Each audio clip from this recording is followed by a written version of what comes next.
Brooks wiped down the glass display case and smiled at the passing crowd. The marketplace on Meridian Trade Station was busy today, filled with dozens of different species moving between the booths.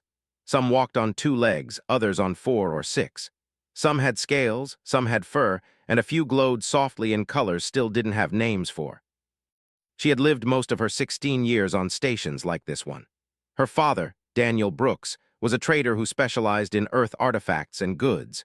Their small booth sat in the middle of the main market level, surrounded by vendors selling everything from silk to energy crystals. "Excuse me, young one," a voice said behind her. Turned and looked up at a tall alien she didn't recognize. He stood nearly 7 feet tall, with dark blue scales covering his body. His eyes were golden and split vertically like a cat's. He wore elaborate robes that marked him as someone important. "Hello," said with a friendly smile. "Welcome to Brooks Trading. How can I help you today?" The alien's eyes narrowed slightly. He didn't respond to her greeting. Instead, he pointed at a carved wooden box on the middle shelf. "What is that item?" "That's a music box from Earth," explained. She reached for it carefully and opened the lid. A soft melody began to play. "It's handcrafted from oak wood. The mechanism inside is completely mechanical, no power source needed. This one is about 100 years old." The alien stared at the box but didn't reach for it. "What is your price?" Checked the tag her father had placed on it. 200 credits. The alien's scaled face twisted into what might have been a frown. "That is excessive." "Well, it's an antique," said. She kept her voice polite and professional, the way her father had taught her.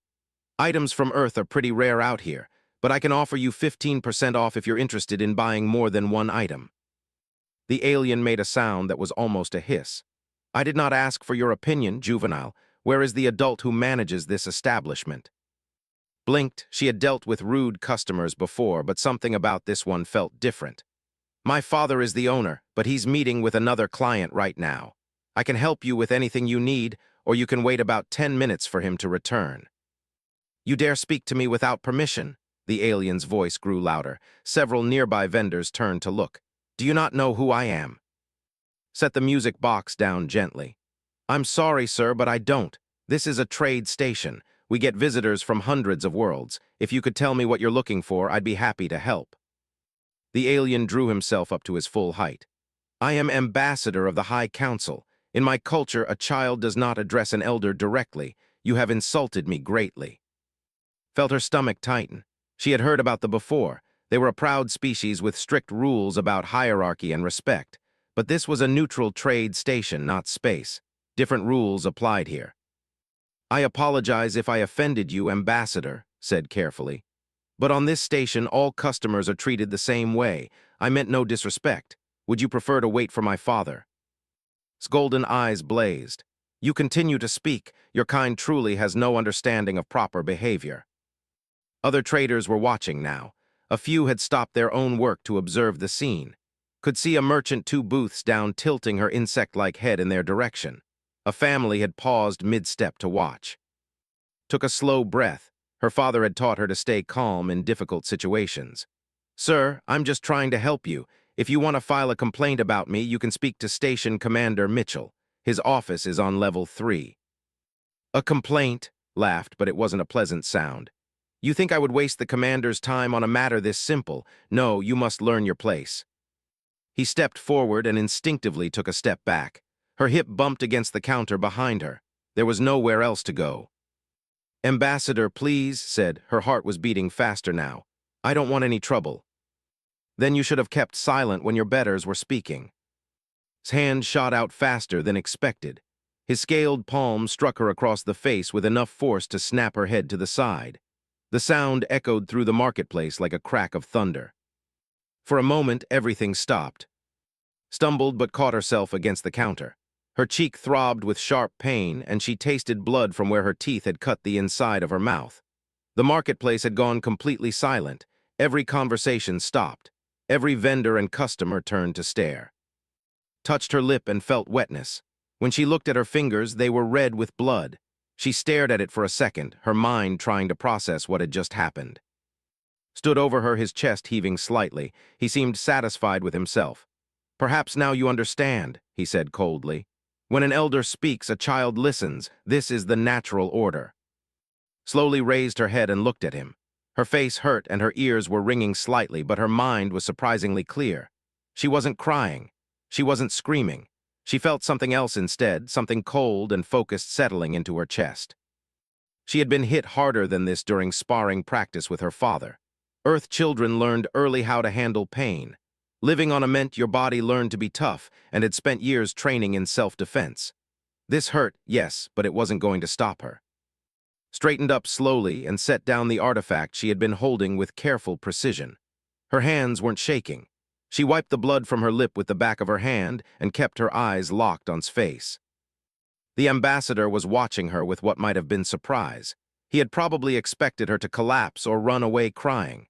Most species raised their young in safety, protected from any real danger. Those children didn't know how to take a hit. But wasn't from most species. She was human, and humans came from Earth, where everything had tried to kill them for millions of years. Pain was an old teacher, and fear was something you learned to push through. Around them, the marketplace remained frozen, but noticed something changing. The other humans on the station level were starting to move. A woman near the food vendors had stopped mid-step and turned toward them. A man by the elevator put down his bag and started walking their way. Another human, someone didn't even know, stepped away from his booth and moved closer. They had seen what happened. They had seen someone strike a human child, and now they were responding. Heard footsteps behind the booth. Her father was coming back from his meeting. He must have heard the commotion. She could imagine his face when he saw the blood on her lips, saw the mark forming on her cheek. Her father was a peaceful man, a trader who believed in words over violence, but he was also human, and she was his daughter. Took one more slow breath and looked at with calm, clear eyes. The ambassador was starting to realize that something was wrong. The crowd wasn't reacting the way he expected. The other humans weren't backing away. They were coming closer, forming a loose circle around the booth. Daniel Brooks emerged from the back storage area and saw his daughter's face. Blood ran from her split lip, and a dark mark was already forming on her cheek. His eyes moved from to the tall standing over her, and his expression changed in a way that made several nearby aliens take a step back. 1 second had passed since the slap. Saw her father's face and recognized the look there. She had only seen it a handful of times in her life and never directed at anyone in anger. It was the look of a man who had just watched someone hurt his child. Every muscle in his body tensed, ready to move, ready to act. But knew what would happen if her father reached first. Daniel Brooks was 45 years old, a trader and a father, but he was also human. He had grown up on Earth, in the mountains of Colorado where the air was thin and the winters were brutal.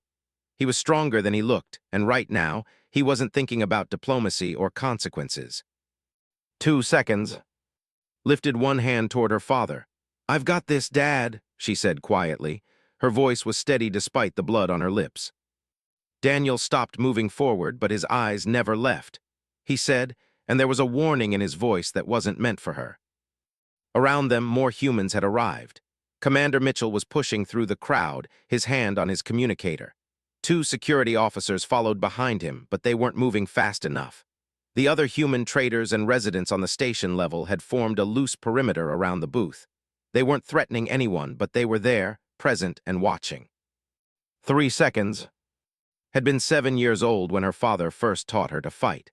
Not because he wanted her to be violent, but because they lived in space, far from Earth, surrounded by species that were often bigger and stronger than humans. She needed to be able to protect herself. Most fights can be avoided with words, her father had told her during that first lesson. But if someone puts their hands on you, if someone tries to hurt you, you respond. You don't wait for permission. You don't hesitate. You protect yourself. 4 seconds. She had practiced 3 times a week since then. Martial arts from Earth, adapted for zero gravity and alien anatomy.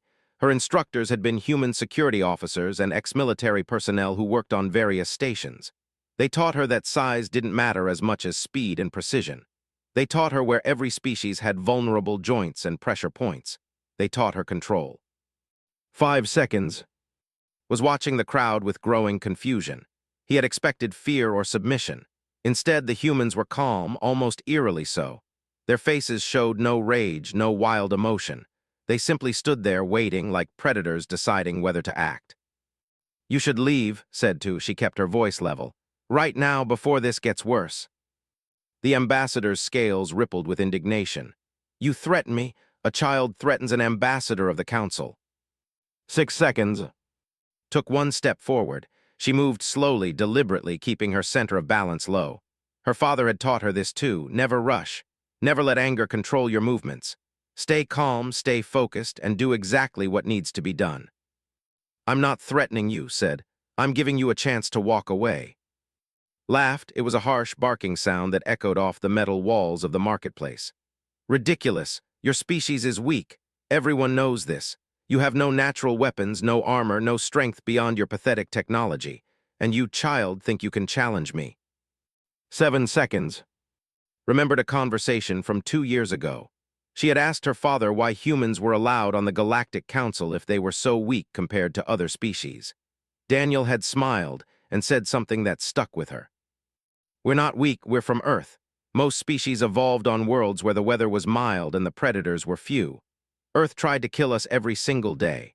Ice ages, predators, diseases, natural disasters, we survived all of it. That's not weakness, that's the opposite. 8 seconds. Commander Mitchell finally reached the edge of the crowd. He saw his face and immediately understood what had happened. His hand moved away from his communicator and toward his weapon, but he didn't draw it. Not yet. He was watching, waiting to see what she would do. 9 seconds. Could feel her heartbeat, steady and strong. The pain in her face had faded to a dull throb. Her mind was clear. She knew exactly what she needed to do, not because she was angry, though she was, not because she wanted revenge, though part of her did, but because if she didn't respond, if she let this go, would think he could do it again. To her, or to another human, or to someone else's child. 10 seconds. She took another step forward, stood his ground, confident in his size advantage. He was nearly twice her height and probably 3 times her weight. In his culture, physical dominance meant everything. He had no reason to fear a human girl. That was his first mistake. 11 seconds. His instructors had taught her about alien anatomy. They were reptilian in nature. Their legs had a reverse joint structure, similar to Earth birds, strong for running and jumping but vulnerable when struck from the side.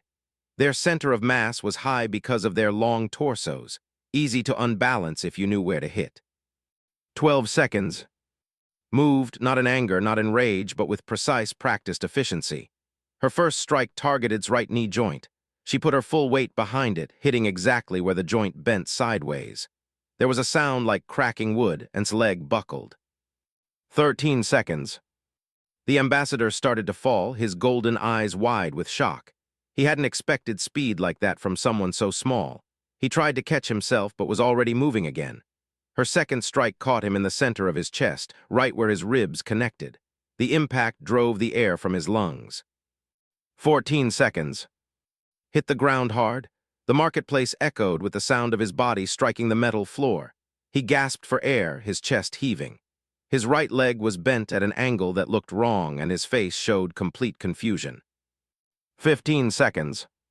Stood over him, her breathing only slightly faster than normal. Her hands were ready in case he tried to get up, but wasn't moving beyond trying to catch his breath. He stared up at her like she was something impossible, something that shouldn't exist. Around them, the alien spectators were completely silent. They had seen the whole thing.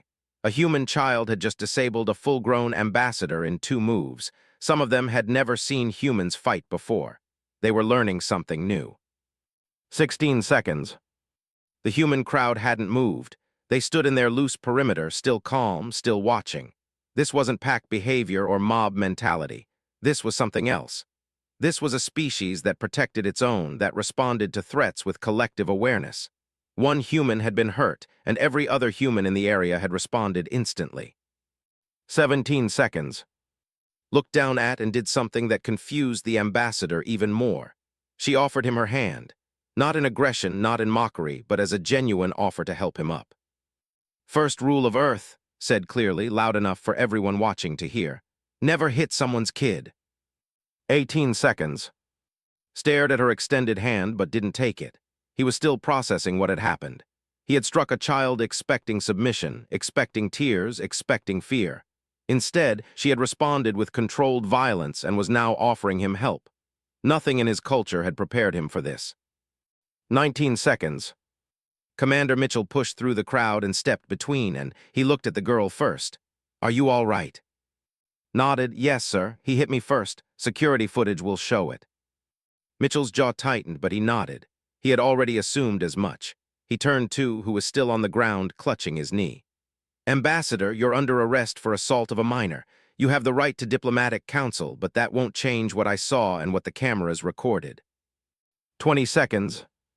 The station alarms began to blare, summoned by Mitchell's earlier call. More security officers were running toward them from multiple directions. Medical teams would be close behind. The marketplace, which had been frozen in shocked silence, suddenly erupted in dozens of conversations at once. Daniel Brooks moved to his daughter's side and gently touched her face, examining the injury. You okay, sweetheart? Nodded. I'm fine, Dad. I didn't hit him too hard. I know, Daniel said quietly. His hands were shaking slightly, the adrenaline finally catching up with him. You did good. You controlled it. Around them, the humans began to disperse slowly, returning to their booths and their business. But they had all seen it. They would all remember. Word would spread through the station within the hour and from there out into the galaxy. An ambassador had struck a human child. The child had responded with precise, controlled force, and every human nearby had been ready to finish what she started if necessary. The galaxy was about to learn something important about Earth's children. They weren't weak, they weren't helpless, and most importantly, they were protected by an entire species that would cross stars to keep them safe. The security office on Meridian Station was designed to be neutral ground. The walls were painted in soft gray, and the furniture came from a dozen different worlds to accommodate various body types. Right now, it felt anything but neutral. Commander Mitchell sat behind his desk and watched the room carefully. To his left stood Daniel Brooks and his daughter, her face cleaned up but showing a dark bruise along her cheekbone. To his right, Ambassador sat in a specialized chair, his injured knee wrapped in medical gel. 3 others stood behind him, their scaled faces showing barely controlled anger. In the center of the room, a small hovering drone projected a holographic image of Representative, a thin alien with gray skin and 4 arms. Served as a mediator for the Galactic Council and had been called in when the demanded immediate intervention. Let me make sure I understand the situation correctly, said in his whistling voice. His translator made it sound almost pleasant. Ambassador struck a minor. The minor responded with self-defense. Both parties were injured. The delegation is now demanding the minor's arrest and execution. Is this accurate? One of the others stepped forward. His name was N, and he served as second in command. That is correct. The child attacked an ambassador of the High Council. This is a capital offense under galactic law. We demand justice. Mitchell leaned back in his chair. Show me the law. N pulled up a data pad and began reading. Galactic Statute 447, subsection 12. Quote, any unprovoked attack on diplomatic personnel shall be considered an act of aggression against their represented government and may be punished by death or permanent exile. End quote. Unprovoked, said quietly. All eyes turned to her. She didn't look away. That's the key word. He hit me first. Made a dismissive sound. You spoke to me without permission. You insulted me by treating me as an equal. In culture, a child must remain silent unless spoken to by an elder.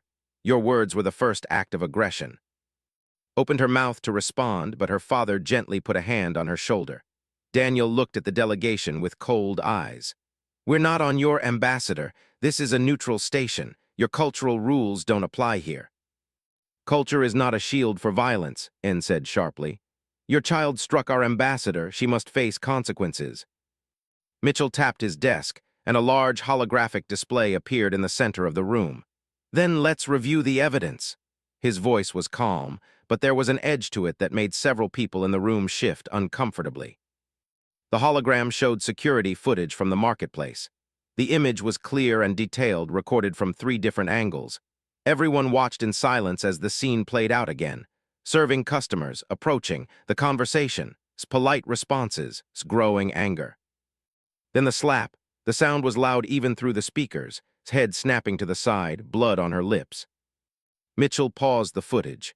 By my count, Ambassador initiated physical violence against a minor, not the other way around. He let the footage continue, straightening up, taking a breath, moving forward, 2 quick strikes, falling, offering her hand to help him up. When it ended, the room was silent for a long moment. Made a humming sound. I see, this changes the legal situation significantly. It changes nothing, struggled to sit up despite his injured knee. She was disrespectful, she needed to learn her place. I was teaching her proper behavior. By hitting her, Daniel's voice was soft, but there was fury underneath it. By striking my daughter in the face hard enough to draw blood. Among this is normal correction, N explained. He seemed genuinely confused by the human's reaction. When a juvenile shows disrespect, physical discipline is expected. It teaches respect for hierarchy. Mitchell stood up. He was a big man, over 6 feet tall, with the build of someone who had spent years in security work. When he moved, the delegation took a step back. "Let me explain something to you," he said carefully. "You're not dealing with children, you're dealing with human children, and there is a very big difference." He pulled up another display, this one showing Earth's profile from the Galactic database. Images of Earth's wildlife appeared: lions, bears, wolves, sharks, crocodiles, poisonous snakes, and spiders. The list went on and on. "Earth is classified as a Class 12, Mitchell continued. "Do you know what that means? It means that hundreds of different species on that planet can kill a human. Diseases, whether patterns, natural disasters, predators. Human children are born completely helpless. They can't walk, can't feed themselves, can't defend themselves for years. Every single one is vulnerable." He turned to face directly. "So humans evolved something special. They evolved the strongest protective instinct in known space. Every human adult, parent or not, will fight to the death to protect a child. Any child. It doesn't matter if the child is theirs or a stranger's. When you hit Brooks, you didn't just attack one girl. You attacked a value so fundamental to humanity that wars have been fought over it." His golden eyes narrowed. "You exaggerate, all species protect their young." "Not like us," Daniel said quietly. He had been mostly silent until now, but when he spoke, everyone listened.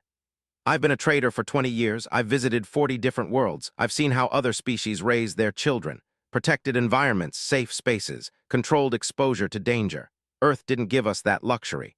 Our children grew up in a world that wanted to kill them, so we became something other species didn't need to be.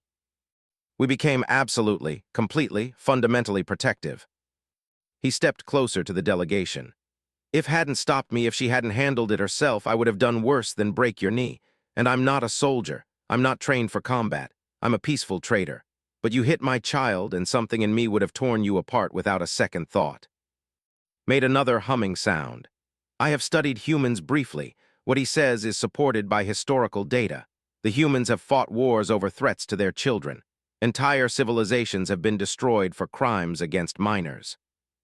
N looked uncomfortable. "That seems excessive." "It's survival," Mitchell said. "Ask yourself this question. Why do you think humans only joined the Galactic Council 40 years ago? We had faster-than-light travel for 80 years before that. Why did we wait?" No one answered. "Because the first alien ship that approached Earth got too close to a human colony. They didn't announce themselves properly. They flew low over a school playground. The children weren't in danger, but the adults didn't know that. 3 minutes later, every military base on that continent had locked weapons on the alien ship. The aliens had superior technology, better shields, more powerful weapons. But the human commander who contacted them made it very clear. If that ship didn't move away from the children immediately, none of that technology would matter. Earth would have started a war it couldn't win just to protect a playground full of kids." Was quiet now, his anger fatting into something that looked almost like concern. "The alien commander was wise," Mitchell continued. "He moved the ship. He apologized. He spent the next 3 months learning about humans before attempting contact again. That commander's name was Predecessor. He wrote in his report that humans were the most dangerous species he had ever encountered, not because they were strong, but because they had no fear when their children were threatened." His hologram nodded. "I have read that report. It is required reading for all council mediators." Mitchell sat back down. "So here's what's going to happen. No charges will be filed against Brooks because she acted in self-defense.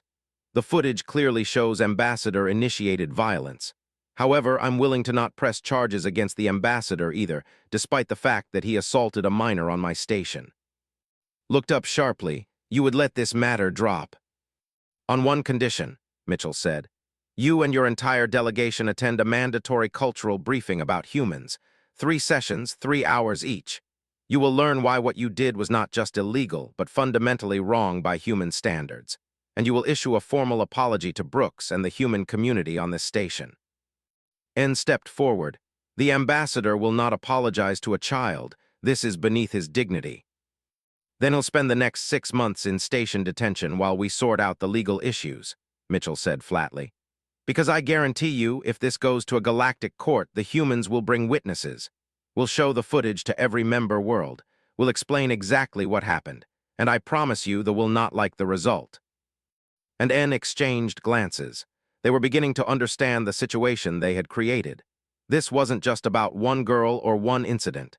This was about how an entire species viewed the protection of children. Had been quiet through most of the meeting, but now she spoke up. Can I say something? Mitchell nodded. Go ahead. She looked directly at. I don't want an apology you don't mean. If you really think you were right to hit me, then an apology is just empty words. But I do want you to understand something. I'm not angry at you for hitting me. I'm angry because you thought it was okay to hit someone who couldn't defend themselves. That's what makes it wrong. Not your culture or my culture, but the basic idea that strong people shouldn't hurt weak people just because they can. Stared at her. Something in his expression was shifting, but it was hard to read emotions. I didn't hurt you as badly as I could have, continued. My instructors taught me where to hit to cause real damage. I didn't do that. I hit you just enough to stop you. That's called proportional response. It means you only use the force necessary to protect yourself. That's a human principle. Maybe it should be a principle too. The room fell silent again. Hologram rotated slowly, looking at everyone present. Finally, he spoke. I believe I have heard enough. Ambassador, you have 2 choices. Accept Commander Mitchell's terms, or this matter goes to the Council. I can tell you now the Council will not rule in your favor. What will it be? Sat in his chair for a long moment. His knee throbbed with pain, and his pride was wounded even more. But he was beginning to realize that he had made a serious mistake. Not just hitting the girl, but fundamentally misunderstanding the species he was dealing with. I accept the terms, he said finally. His voice was quiet, all the earlier arrogance gone. I will attend the briefings, and I will apologize, though I still do not fully understand why this is necessary. You will, Mitchell said. By the end of those briefings, you'll understand exactly why. And Ambassador, consider yourself fortunate. If this had happened on Earth instead of a neutral station, you wouldn't have left that marketplace on your own feet. The delegation was escorted out of the office. When they were gone, Mitchell turned to and her father. I'm sorry this happened. It shouldn't have. Touched her bruised cheek and shrugged. It's okay. I've had worse during training. Mitchell smiled slightly. I know, I watched the footage. You controlled yourself perfectly. Your instructors would be proud. He paused. But next time someone hits you, you don't have to handle it alone. That's what adults are for. I know, said, but I wanted to show him that I could, that humans aren't helpless, even the young ones. Daniel put his arm around his daughter's shoulders. Come on, let's get you back home. You've had enough excitement for one day. As they left the office, Mitchell sat back down and pulled up the security footage again. He watched response one more time, noting the precision, the control, the complete lack of excessive force. The galaxy was going to talk about this for a long time, and maybe, just maybe, other species would finally understand what it meant to be human. It meant being capable of great violence but choosing restraint. It meant protecting the vulnerable above all else. It meant teaching even children how to defend. The footage spread across the galactic network faster than anyone expected. Within 6 hours, every major world had seen it. Within 12 hours, it had been downloaded over 1 billion times. By the end of the first day, the video of Brooks defending herself had become one of the most viewed pieces of content in the galaxy. On Prime, the species watched the footage with particular interest. Their hive queens gathered in communication chambers to discuss what they had seen. The human juvenile displays remarkable control, Queen Eth observed. Her translator rendered her clicking speech into standard galactic. She could have caused much greater damage but chose precision instead. This is consistent with human behavior, another queen responded. They teach their young to fight not for aggression but for survival. Notice how the other humans responded. They did not attack. They simply positioned themselves in case intervention became necessary. Their protective instinct is extraordinary, Eth continued. We protect our hives, but humans protect their young as individuals. Each child is precious to them in a way we find difficult to understand. They do not think in terms of the collective, they think in terms of the individual child. On station, a trading hub similar to Meridian, the traders gathered to watch the footage together. We're a practical species, focused on profit and efficiency, but even they found something compelling about the human girl's response. "Look at the father," one trader said, pointing at the screen. "He arrives and sees his child injured. His body language changes completely. Every muscle tenses, but he stops when she tells him to. The discipline is remarkable." "Humans are strange," another said. "They have incredible capacity for violence. Their history is full of wars and conflicts, but they also have incredible capacity for restraint. They could destroy so much, but they choose not to. I wonder which is more dangerous, their ability to fight or their ability to hold back." The response was very different. The High Council gathered in emergency session to discuss the incident. The footage played on a massive display while 12 council members watched in silence. "This is a disaster," council member said. Her scales were dark blue, marking her as one of the eldest. "Has made us look foolish in front of the entire galaxy." "He followed our customs," another council member argued. "The human child showed disrespect. Correction was appropriate." "Appropriate on our world, perhaps," said sharply. "But this happened on a neutral station. More importantly, it happened to a human. Has no one read the briefings about Earth species?" The room fell silent. Several council members exchanged uncomfortable glances. "Sighed, I thought not. Let me educate you. Humans are classified as extreme survivors. Their planet tried to kill them for millions of years. They evolved to be protective of their young to a degree that most species cannot comprehend. When struck that child, he did not simply assault an individual. He violated something sacred to every human in existence." She pulled up additional files and displayed them on the screen. 28 years ago, a warlord captured 3 human children during a border dispute. The children were unharmed, held as bargaining pieces. The warlord thought this would give him leverage in negotiations. Instead, the humans sent their entire Third Fleet, 500 warships. The warlord had superior defensive positions and technology. It didn't matter. The humans were willing to lose half their fleet to get those children back. In the end, the warlord surrendered without a fight because he realized the humans would not stop, regardless of cost. The council members shifted uncomfortably. "Humans have a saying," continued. "Touch our children and discover why everything on our planet fears us. Just help the galaxy understand what that means. We need to recall him immediately and issue a formal statement." "A statement saying what?" another council member asked. "That we were wrong." "Yes," said firmly. "Exactly that. Our pride is not worth making an enemy of humanity. They are not numerous, but they are determined. And they remember grudges, especially when it involves their young." Back on Meridian Station was trying to return to normal life. But normal was proving difficult. Everywhere she went, people stared. Some with respect, some with curiosity, some with what looked like fear. She was restocking shelves in her father's booth when a group of warriors approached. "We're a powerful species, 7 feet tall with thick armor-like skin and natural weapons. They were known throughout the galaxy as fierce fighters." The lead stopped in front of his booth and bowed his head slightly. "Human child," he said in his deep, rumbling voice. "I am Commander. I wanted to speak with you." Set down the box she was holding.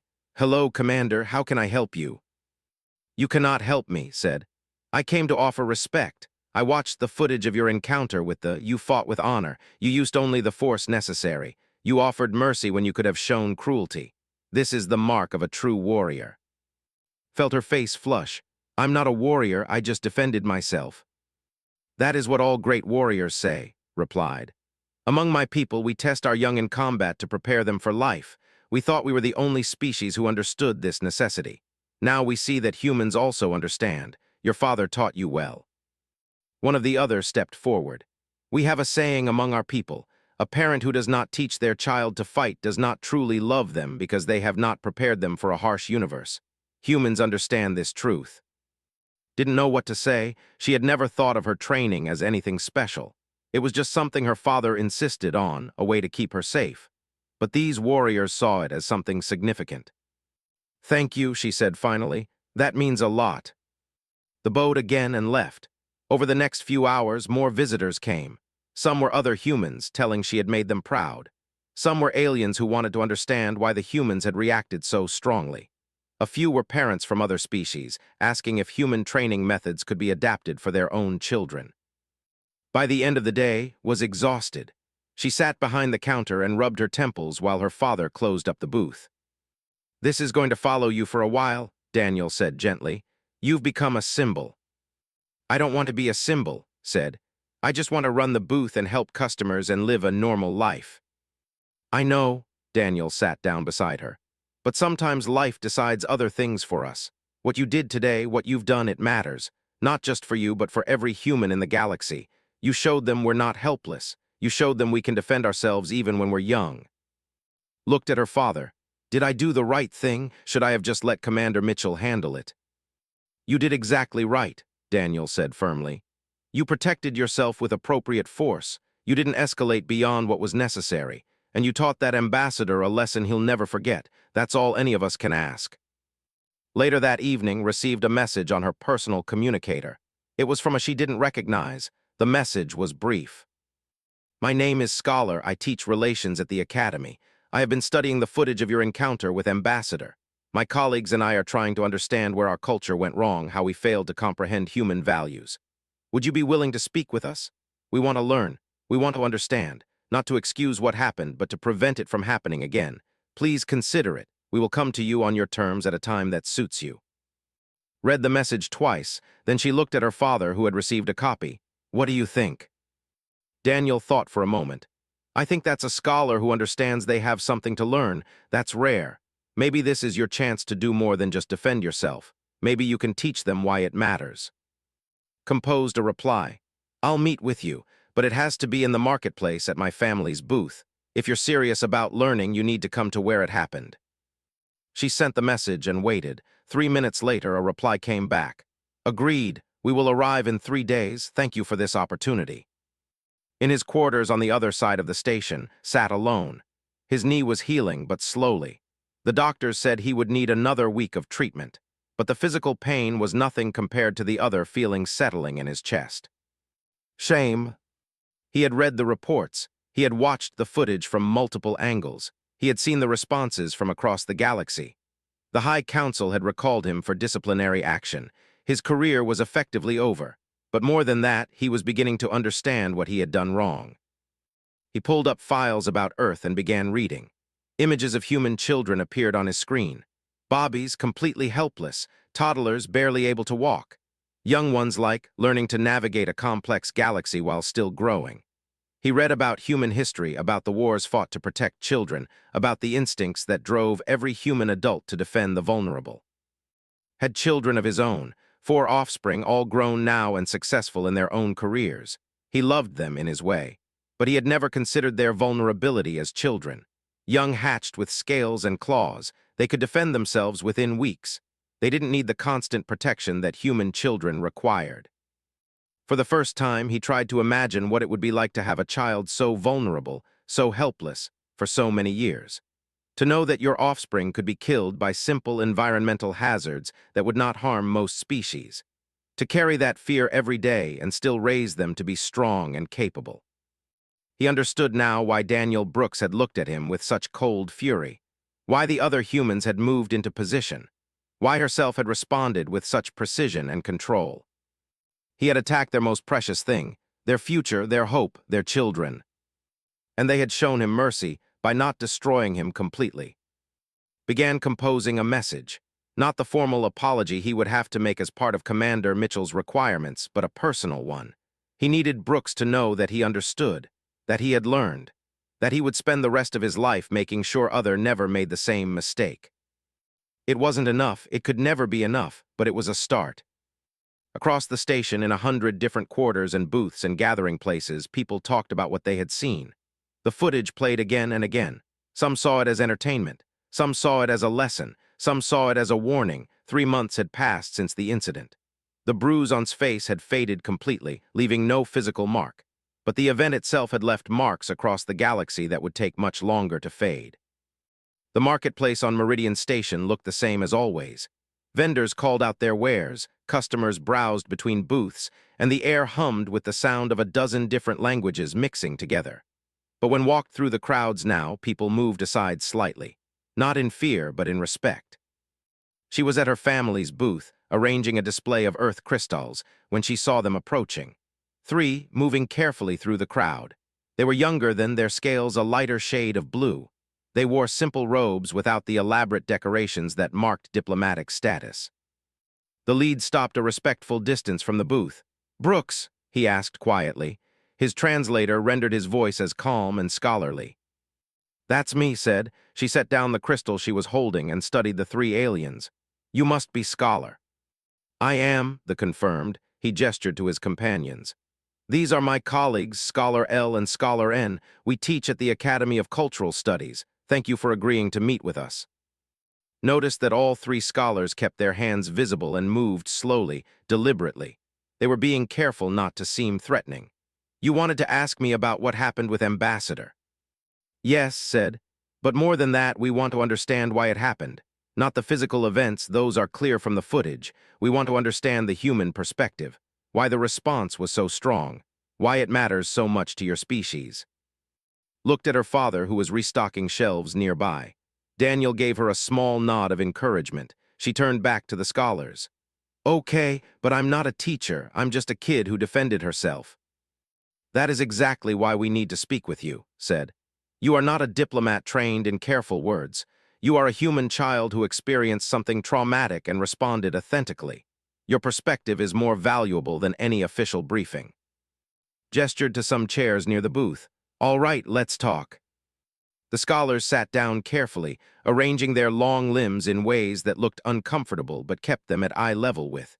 It was another gesture of respect, she realized. They were trying not to loom over her. "Let me start with a question," said. "In culture, physical correction of young ones is common, not cruel or excessive, but firm discipline to teach respect for elders and hierarchy. Why is this so different for humans?" Thought for a moment. "Because human children are different. We're not born ready to defend ourselves. We can't walk for almost a year. We can't talk for longer than that. We're completely helpless for years. Do you know what happens to helpless things on Earth?" The scholars shook their heads. "They die," said simply. "Earth has predators that can kill a human child in seconds, whether that can freeze or burn them. Diseases, parasites, poisonous plants, and animals. Everything on our world evolved to survive in a hostile environment. That includes us. We survived because we protected our children better than anything else in the galaxy." She pulled up a holographic display and showed them images of Earth wildlife. "These are some of the predators from Earth. Lions, bears, wolves. They're all bigger than humans, stronger than humans, have natural weapons that humans don't. But humans drove them away from our settlements, not by being stronger, but by being willing to fight to the death to protect our children." One of the other scholars, leaned forward. "But many species protect their young. Why is humanity's protective instinct different?" "Because it had to be," Daniel said, stepping over to join the conversation. "Other species evolved on gentler worlds. Their children could survive mistakes. Human children couldn't. If we didn't develop an absolute, unbreakable instinct to protect them, our species would have died out millions of years ago." He sat down next to. "Let me give you an example. There's a story from old Earth from before we had modern technology. A mother was walking with her child when they encountered a bear. A massive predator, maybe 4 times her weight. The mother had no weapons, no way to hurt the bear. But she put herself between the bear and her child. She screamed and made herself look bigger and refused to back down. The bear left. Not because the mother was strong, but because the bear recognized something dangerous in her behavior. A creature willing to fight to the death, regardless of the odds." The third scholar, made a sound like a whistle. "That is remarkable, and this instinct applies to all human children, not just biological offspring." "Yes," said. "When hit me, every human in that marketplace responded. Most of them didn't know me. They'd never met my father. But they saw a human child being hurt and they moved to protect me. That's not learned behavior, that's instinct." Was taking notes on a data pad. "And your response, the way you defended yourself, that was also instinct." "No," said. "That was training. My father taught me to fight when I was 7 years old. Not because he's violent or wants me to hurt people, but because we live in space, surrounded by species that are often bigger and stronger than humans. He needed to know I could protect myself if he wasn't there." She looked at her hands. "But he also taught me control. My instructors showed me how to hit in ways that would stop someone without causing permanent damage. When I hit, I could have broken bones that wouldn't heal. I could have struck his throat or eyes. I didn't. I hit him just enough to make him stop. Why? Elle asked. He hurt you. By your own laws, you could have responded with greater force. Because revenge isn't the same as protection, said. I didn't need to hurt him badly. I just needed him to stop being a threat. Once he was on the ground, it was over. Hitting him more would have just been cruelty. The scholars were silent for a moment, processing this information. Finally, spoke again. I think I am beginning to understand. Humans are not inherently violent, but you are prepared for violence when necessary, especially in defense of the vulnerable. Exactly, Daniel said. We prefer peace. We prefer cooperation, but we will not allow harm to come to our children, ever, under any circumstances. That's not negotiable. N looked uncomfortable. Ambassador did not understand this. He thought he was teaching proper behavior. In our culture, what he did would have been acceptable. But you're not in your culture anymore, said gently. None of us are. We're all out here in space, mixing with dozens of different species. We have to learn about each other. We have to understand that what's normal for one species might be horrible for another. She leaned forward. I don't blame your species for what did. He didn't know. He made a mistake based on his own cultural understanding, but now you all know, and hopefully it won't happen again. Nodded slowly. You are wise beyond your years, Brooks, and you are gracious in a way that shames us. You could hate us for what happened. Instead, you are teaching us. I don't want to hate anyone, said. I just want to live my life, help my father with the business, maybe see a few more worlds someday. But I also want other species to understand humans better, so this doesn't happen to someone else. The conversation continued for another hour. The scholars asked questions about human child-rearing practices, about Earth's history, about the balance between teaching children to fight and teaching them to be peaceful. And her father answered as honestly as they could. Finally stood up. Thank you for your time and patience. You have given us much to think about. We are preparing a curriculum for the Academy about human culture and values. May we include your perspective in our materials? Sure, said. If it helps people understand, I'm okay with that. The scholars bowed deeply and turned to leave. But before they could go, another approached from the crowd. This one was older, his scales dark, and he moved with difficulty, leaning on a support cane, recognized him immediately. The former ambassador looked different from 3 months ago. His elaborate robes were gone, replaced by simple traveler's clothes. His shoulders were hunched, and his eyes didn't meet anyone's gaze directly. He stopped several feet away from the booth and didn't come closer. Brooks, he said quietly, I did not know the scholars would be here today. I came to deliver a message I should have sent months ago. Stood up slowly. Her father moved closer, protective but not threatening. What message? Finally raised his eyes to meet hers. I am sorry, not because I was forced to apologize by the council or by Commander Mitchell, but because I understand now what I did wrong. I hurt a child who was only trying to do her job. I violated something sacred to your species. I acted out of ignorance and pride, and you had every right to respond as you did. He pulled out a small device and set it on the counter between them. I have spent the last 3 months studying human culture and history. This contains my research, my observations, and my recommendations for how they should approach human relations in the future. I want to make sure no other makes my mistake. Looked at the device but didn't touch it yet. Why are you really doing this? You lost your career. You could just go home and forget about all of this. Because I have children, said. His voice cracked slightly. 4 offspring, all grown now. After what happened, I began imagining what it would be like if my children were as vulnerable as human children, if they needed years of protection before they could survive alone, if every moment of their early life was shadowed by the possibility of death. He paused. I realized that if someone had struck one of my children, even when they were young and capable of defending themselves, I would have torn that person apart. Your father's restraint that day was remarkable. You showed me mercy by stopping him. I did not deserve that mercy. Picked up the device and turned it over in her hands. I don't know if what you're feeling is really understanding or just guilt, but I appreciate you trying. It is both, admitted, and I will carry both for the rest of my life, but perhaps my shame can serve a purpose. Perhaps it can help others learn. Extended her hand across the counter, stared at it for a moment, remembering the last time she had offered him a hand. This time he took it. "Thank you for learning," said simply. "That's all anyone can ask." Bowed his head and released her hand. He turned and left slowly, his cane tapping against the floor. The scholars watched him go with expressions that were difficult to read. "He has changed much," observed. "The High Council exiled him, but they also gave him a task. He must teach other about human culture before he can return home. I think he will do this task well." After the left, the marketplace slowly returned to its normal rhythm, but noticed something different. More aliens were stopping by their booth, not just to buy things, but to ask questions about Earth and human culture. Parents brought their children to meet her, teaching them that different species required different approaches. Commander Mitchell stopped by later that afternoon. "I saw you had visitors today," the scholars nodded. They wanted to understand. "I think they do now, at least a little." Mitchell smiled. "You handled that well. You're turning into quite the ambassador yourself, whether you meant to or not."